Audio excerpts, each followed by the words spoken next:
Hai, saya Matus Herman. Hari ini kembali ke sesi Q&A dan saya akan menjawab satu buah email yang sudah masuk ke dalam inbox saya.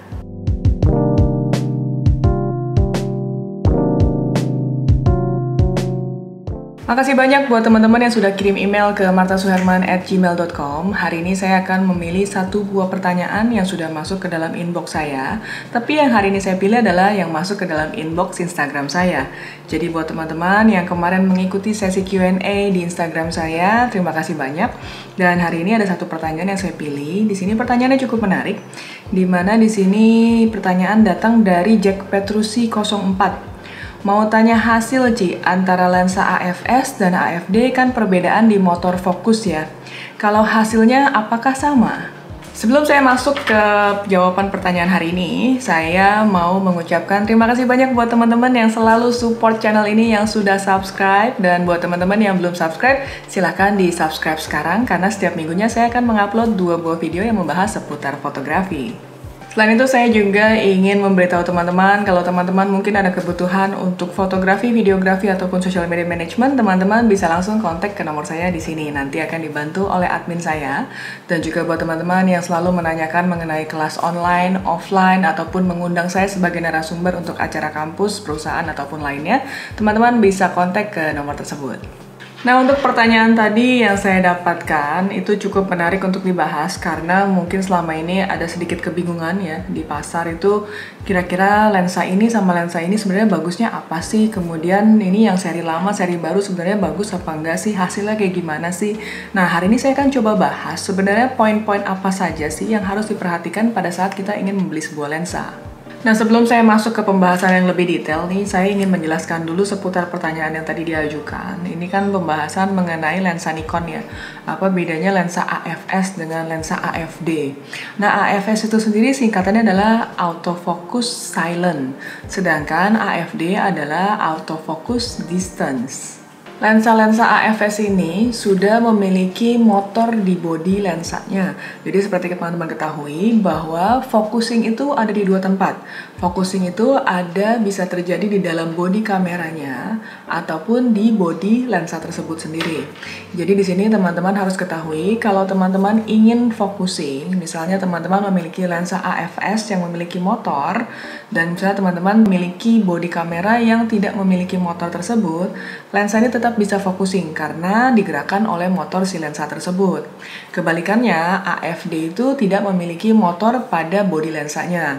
Jadi kalau teman-teman tidak memiliki kamera yang memiliki motor fokus di dalamnya, artinya teman-teman harus menggunakan lensa tersebut secara manual. Kemudian bedanya apa sih antara AFS dan AFD ini? Nah, otomatis harganya juga berbeda.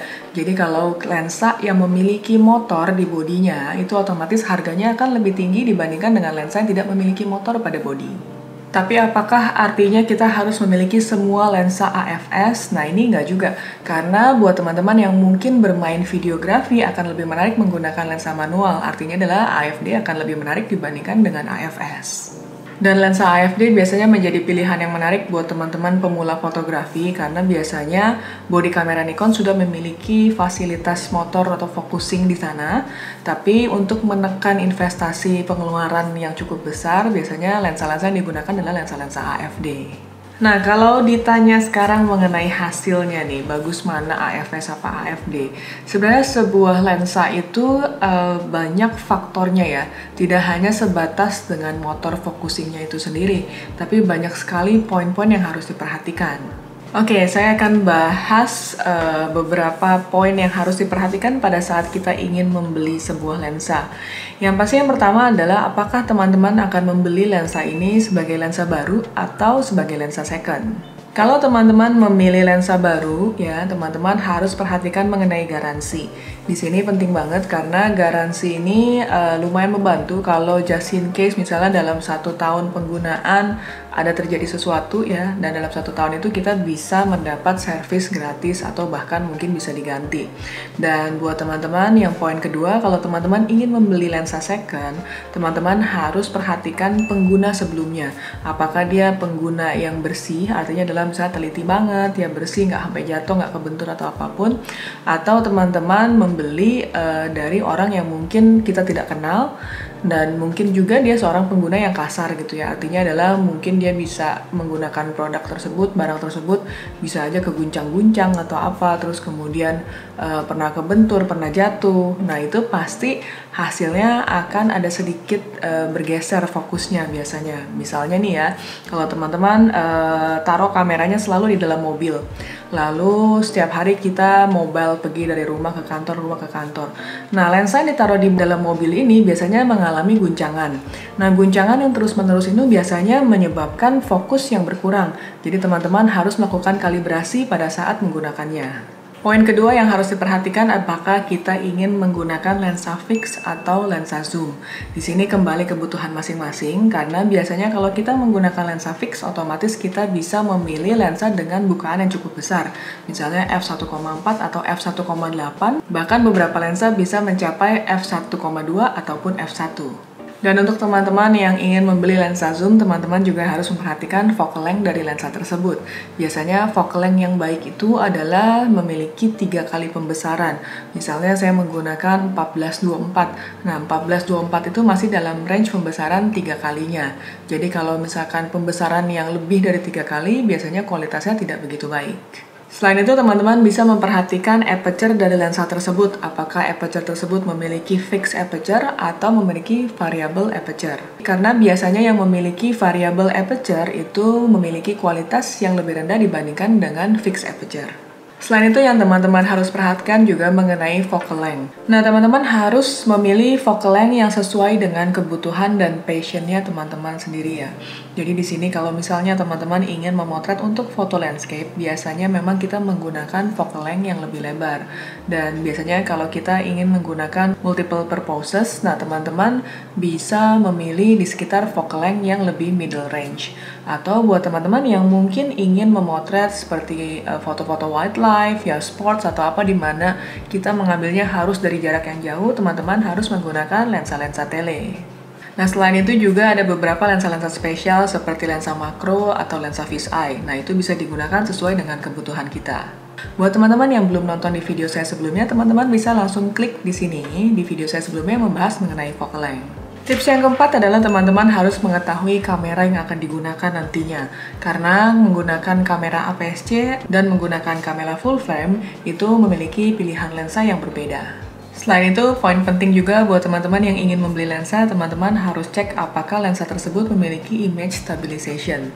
Karena ini cukup membantu pada saat kita mengambil gambar. Nah, selain itu juga setelah kita bicara tentang focal length dan juga lensa-lensa spesial dan juga beberapa faktor lainnya, nah ada satu poin yang cukup penting yang teman-teman harus perhatikan. Di sini adalah mounting dari lensa itu sendiri. Jadi artinya kalau teman-teman menggunakan body kamera Nikon, pasti mountingnya dengan menggunakan yang khusus untuk lensa Nikon. Tapi kalau misalnya teman-teman ingin membeli lensa yang third party, di mana teman-teman misalnya menggunakan lensa Sigma atau lensa lainnya. Nah, di sini teman-teman harus memilih apakah mountingnya sesuai atau tidak, karena setiap brand memiliki mounting yang berbeda-beda. Dan kalau teman-teman ingin menggunakan brand lain yang mountingnya berbeda, nah teman-teman bisa mencari adapter yang sesuai. Nah, selain itu kalau kita udah bicara tentang lensa nih, artinya kita adalah berbicara tentang optik, di mana di dalamnya banyak sekali susunan-susunan kaca ataupun susunan-susunan dari yang bahan sekarang itu kebanyakan menggunakan resin.